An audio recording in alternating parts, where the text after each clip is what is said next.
जालन्यातील सुमारे 900 कोटी रुपयांच्या किमतीचा गृहनिर्माण प्रकल्प आता चौकशीच्या फेऱ्यात सापडल्याची माहिती मिळते। जालना इथली सुमारे 900 कोटी किमतीचा हा गृहनिर्माण प्रकल्प आहे, जो 2020 मध्ये अव्यवहार्य असल्याचं सिद्ध झाल्यामुळे रद्द झाला होता।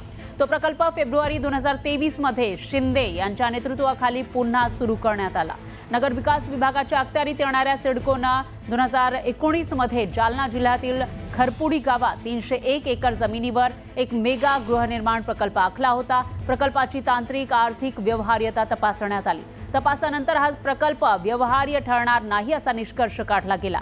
त्यानंतर सिडकोनं हा प्रकल्प रद्द केला।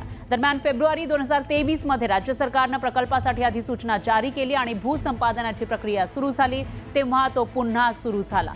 जालना जिल्ह्यातील बदनापूर इथल्या शिवसेना ठाकरे गटाचे माजी आमदार संतोष सांबरे यांनी काही दिवसांपूर्वी मुख्यमंत्री फडणवीस यांच्या निदर्शनास ही बाब आणून दिली। एका खासगी सल्लागारानं दुसऱ्या अहवालामध्ये फेरफार करून सिडकोवर हा अव्यवहार्य प्रकल्प लादला, ज्यामुळे 900 कोटींची लूट झाली। तर फडणवीसांनी या तक्रारीला प्रतिसाद देत चौकशीचे आदेश दिलेले आहेत।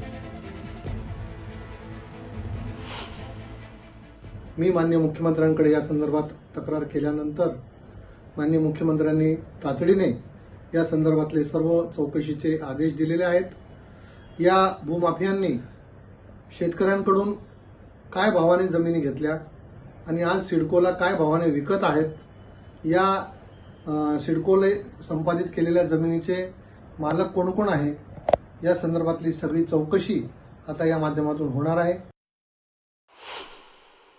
हा पक्षाचा त्यांच्या सरकारचा अंतर्गत विषय। जर आधीच्या सरकारने काही भ्रष्टाचार केला असेल, काही घोटाळे केले असतील, सरकारी तिजोरीवर डल्ला मारला असेल, लूट केली असेल आणि राज्याचे विद्यमान मुख्यमंत्री देवेंद्र फडणवीस यांच्यातला एक सच्चा आणि प्रामाणिक माणूस जागा झाला असेल, आम्ही जुने फडणवीस बघितलेले आहेत आणि त्यांना या सगळ्याची चौकशी करावी अशी तीव्र इच्छा निर्माण झाली असेल, त्याचं स्वागत केलं पाहिजे। तर जालन्यातील खरपुडी इथल्या स्थानिकांचं याविषयी नेमकं काय म्हणणं आहे ते जाणून घेतलंय आपल्या प्रतिनिधींनी, बघूयात।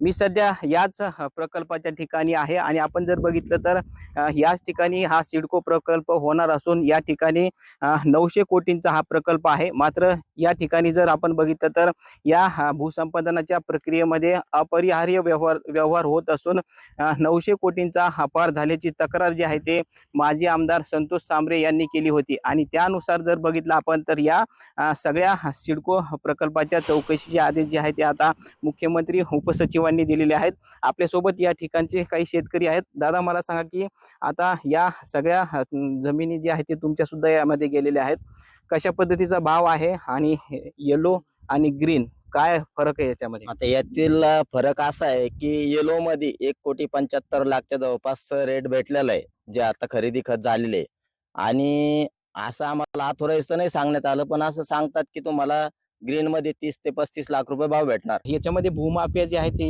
या सगळ्या प्रक्रियामध्ये शिरल्याचं आपल्याला या ठिकाणी बघायला मिळते। हो, नक्कीच नक्कीच त्या शिरल्या 1.25 कोटी नाही, 1,67,00,000 रुपये करणे त्यांना दिलेला आहे। आता ही माझी जमीन आहे, तर ही जमीन बघा तुम्ही, ह्या साईडचा एक सहजष्टी झाली, माझ्या वरच्या साईडची पण झालेली, फक्त आमची जमीन सोडली म्हणजे का मग आम्ही कोण सोडलं, मला हे समजायचं। फक्त व्यापारी लोकांची कसं झाली, आमची का झाली, आम्ही का म्हणजे त्यांना दिलं नाही म्हणून होत नाही का आमची जमीन? कशा मोबदला तुम्हाला मिळतोय? नाही, मोबदला देता येते आम्हाला मान्य आहे, पण तो आता समजा रखडला म्हणतायत ना, याचा गावात नुकसान आहे ना, याच्यामुळे गावामध्ये रोजगार होईल, सगळ्या गोष्टी होतील, आमचा ते फायदा त्यामध्ये फायदाच आहे ना। पण महावेदाचं काय? काही लोकांना जे आहे ते 1.25 कोटीनं दिले, 1,67,00,000 दिले। काही नाही, रेट वाढून देणार ते झाले, आम्ही बोललो बहुधा, अर्जुन आम्ही निवेदन बी दिलं कलेक्टरला, रेट वाढून देणार आहे। बाकी येलोचं ग्रीनचा जो फरक आहे ते देणारच आहे ना ते। रवी जयस्वाल, न्यूज 18 लोकमत, खरपुडी, जालना।